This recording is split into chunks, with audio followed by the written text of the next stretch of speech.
Noon nga pong Sabado, isang malahiganteng buwaya ang nahuling buhay sa Agusan del Sur. At sa sobrang laki ng buwaya, nagulantang ang mga eksperto hindi lamang sa Pilipinas kundi maging sa ibang panig ng mundo.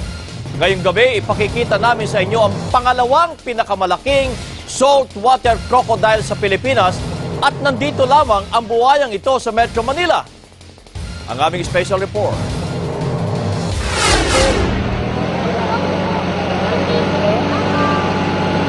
Ang higanting buwaya na si Lolong ang itinuturing hindi lamang pinakamalaking buwaya sa Pilipinas, kundi maging sa buong mundo. Pinaniniwalaan din na ang buwayang si Lolong ay nasa 50 taong gulang na.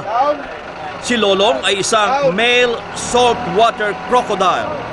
Yung nahuli sa Agusan, ba't lumaki ng ganong kalaki? Matanda na po siya. At Okay, ibig sabihin, may suitable area pa sila doon sa Agusan, Okay, Mars. Agusan, oh. So, napanatili niya yung kanyang survival doon sa area.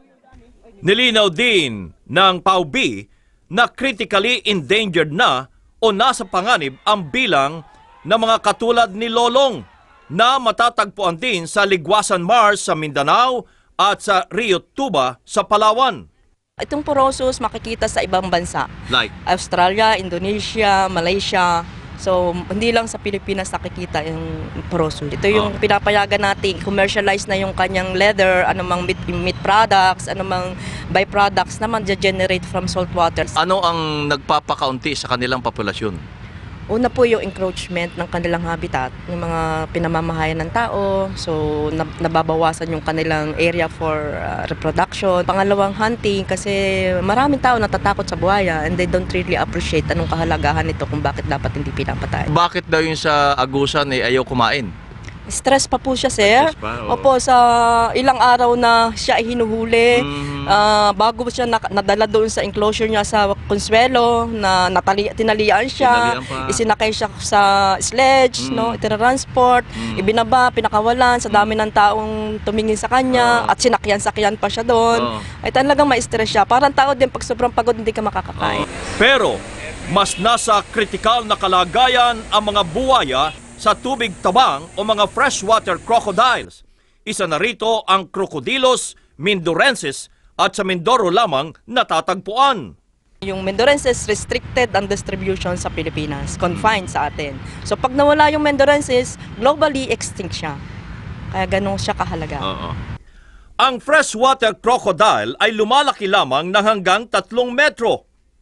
Kung si Lolong ay 20.1 feet, ang pinakamalaking buwaya sa Pilipinas at maging sa buong mundo, may pumapangalawa sa kanya, si Shark, na nasa 18 feet at dito lamang sa Malabon Zoo, lumaki.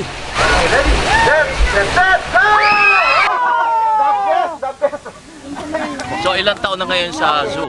25 years na po. 25 years na nakatira dito. Opo, and Pero nung dalhin sa iyo, mga gaano kalaki? ganyan kalaki lang po.